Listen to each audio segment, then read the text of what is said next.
Joe Biden has never been popular. During his first bid for the White House in 1988, he polled at just 3% before dropping out of the race. He performed even worse 20 years later when he bowed out of the 2008 primary after receiving less than 1% of the Iowa caucus vote. On election night 2020, he trailed President Trump by greater margins than Hillary Clinton did until unprecedented mail-in ballot deliveries and days-long vote tabulating placed him in the Oval Office, or whatever White House set he uses on any given day. Now at 81 years old, despite his career-long attempts to appear in touch with the common man, he is more unpopular than ever. So like all desperate left-leaning politicians, he is calling on the Hollywood and pop culture elite to save him.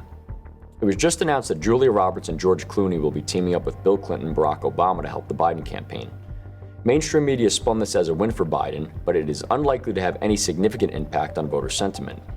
In fact, it may motivate voters tired of out-of-touch celebrities posing as the moral authority to support his opponent, as we saw just a few months ago. In March, a fundraiser hosted by Stephen Colbert featuring Clinton, Obama, and Biden raised $26 million. However, days later, Trump held a fundraiser at Mar-a-Lago headlined by nobody other than himself and nearly doubled that figure by raising $50 million. But while those are certainly big numbers, money matters less now than it normally would.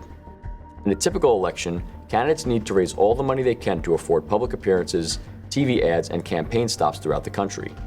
Money translates to exposure and awareness about their agenda, which in theory leads to support. But this is not a typical election.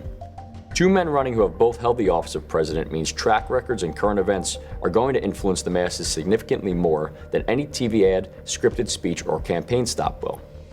President Trump, despite being gagged and confined to a courtroom most days, possesses the world's largest megaphone, and at the same time, Joe Biden's destructive tenure is on full display for the entire world on a daily basis. Former unpopular presidents, actors, and media personalities shouting into their echo chamber about the dangers of Trump and how great Joe Biden is are unlikely to impact voters more than inflation, an open border, hostile foreign affairs, and the weaponization of government that is aimed at Trump. Elite leftist campaigning certainly get a lot of attention, but in reality, they are largely insignificant.